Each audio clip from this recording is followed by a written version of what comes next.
And that professional wrestling ring looks damn good, doesn't it? Yes, it does. Oh, yeah. It was nice to see that thing come back together. It was nice to walk in here this morning and have a nice square circle out here. It was a nice reminder of the things that have helped build this company into what it is today, and how thankful we are for the people that have followed our journey since the beginning, because they would know that as our relationship with the WWE has grown, so has our company.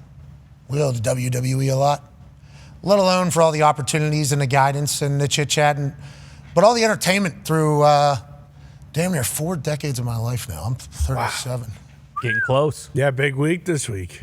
Huge. Shout out to the WWF and the WWE and the professional wrestling as a whole. One of my first purchases after I got money was that right there. Didn't know you could buy one. Found it online about 2:33 a.m. Celebrating life, obviously, beforehand. Probably too hard. Would inevitably have to slow that down a bit if I wanted to survive and be a kicker in the or punter in the NFL. That was a nice life lesson. But as I was enjoying life, this thing popped up on my screen, and all I had to do was just punch in my debit card number, and this thing would show up at my house. Boom. They said they would build it too, because I knew how big of a pain in the ass it was to build, because I had been to indie shows in the past. I'd seen the people have to build the ring. I know that building the ring is actually a massive part of like the hazing process of getting into the wrestling business. Although Charles, Lil Nate, he's been building rings for like 35 years. I think he is the guy after watching him do his thing. But I buy this, we'll ship it to you, we'll build it for you. And it's kind of synonymous with everything that has happened since I retired and since this second career has started, because I started training the day after I retired in that ring as a 29-year-old with a man named Rip Rogers, who was the former trainer at OVW, which was down in Louisville, Kentucky, which is where John Cena, Dave Bautista, Brock Lesnar, Shelton Benjamin, and many others trained. And he was their trainer, hired him to train me. And basically that ring basically just implies I'm retiring and I'm going to go try to do all the things I've dreamt about for my entire life. And that was number one on the list. So it's great to see it out here. And next Saturday's going to come quick. That's right. Next Saturday's going to come quick. It was nice to climb those ropes, though.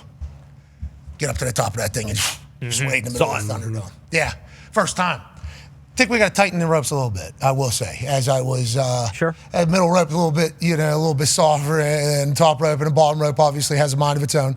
So we kind of got to get that sorted. But that's like, it almost got me emotional this morning thinking about it. And as I was standing there, as it was being built and we're kind of piecing it together, it's like, yeah, man, I can't believe I get to do this again. Yeah, exactly. Need to bring it. Couple of those. Need to bring One, it. twos. You know what I mean? And we need to move a little bit. Yep, stick and move. We need to move a little bit. It's a sweet side. You come check it out in St. Louis. Thank you to today's sponsor, SeatGeek, the greatest ticket buying platform on planet Earth and the moon. Over 30 million people have downloaded this. Well, I don't know if that's true. There's over 30 million downloads. Sure. Okay, of the SeatGeek app. It's the #1 rated ticketing app. Okay? Not 2, not 3, not 4, #1. Over 30 million downloads, still #1. So that's a lot of people that could hate your product and say 5, 1 star, 1 star, 1 star. Instead, anytime you use SeatGeek, you think to yourself, wow, this was incredibly convenient. Because they score all the tickets. Best part. That's the best part of it. Oh, yeah, by far. They tell you, and I don't know what anybody else does, to be honest. I've never shopped for tickets on any other platform, but I will tell you what SeatGeek does for you. SeatGeek will say, they'll put a green dot next to something that'll be scored 1 to 10 a ticket. And that's basically them saying to you, like, hey, it's a good ticket at a good price. Okay, it's a good ticket at a good price. Then they'll put a red dot on one, and it's like, hey, they're trying to screw you over here. Do not buy this ticket. There's a better ticket somewhere else.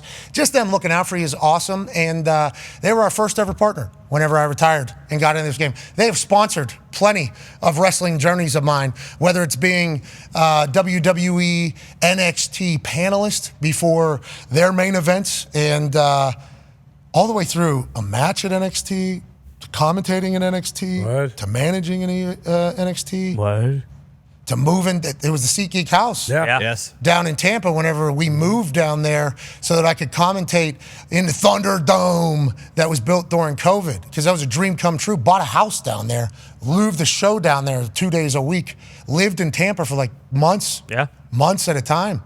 And SeatGeek's been with us throughout the entirety of it. And you can use SeatGeek to go experience the madness that is going to be Backlash in St. Louis, John Cena, Randy Orton. Whoa. That's right. You use PAT30 right now. You get $30 off tickets. Doesn't matter if you're a new or repeat customer. $30 off with code PAT30. Restrictions apply like if the ticket is less than $30. There won't be one for Backlash. That'll be less than $30.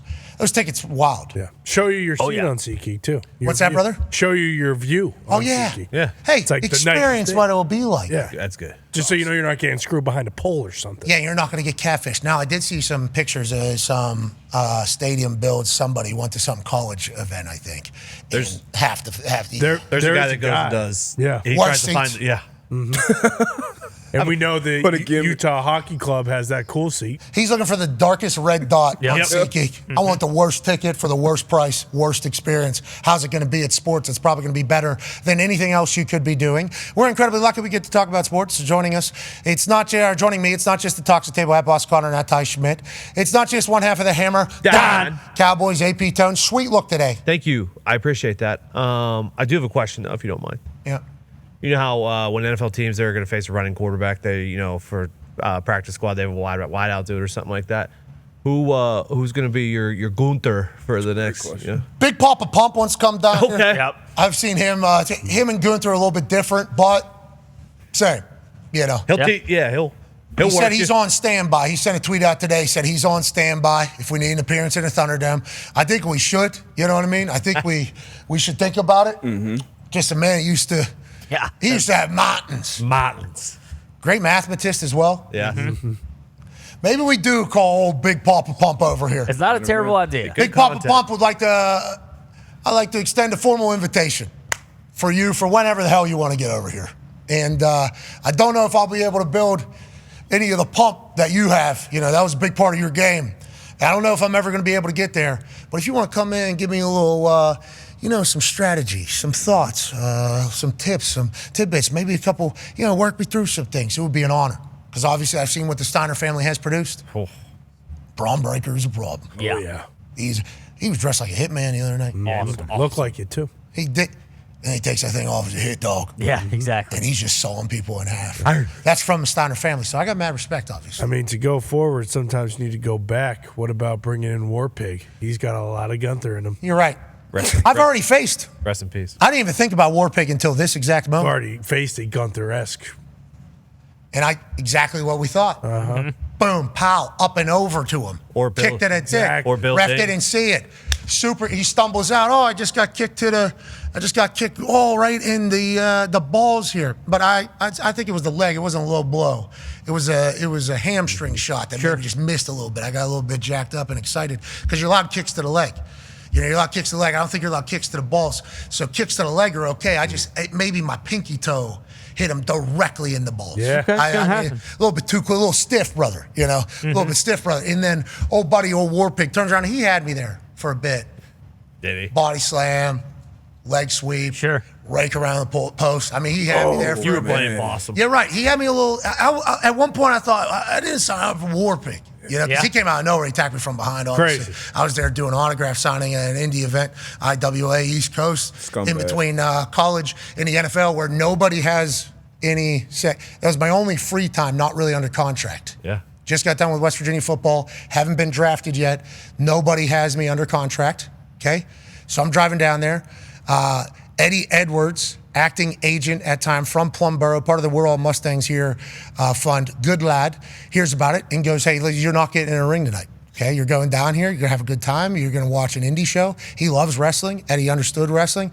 He was like, "Well, let's not get in the ring tonight. Okay, we don't need any more red flags out here. Okay, we got a couple minor inconsumptions, Sure. From Morgantown where you're potentially boozing a little bit.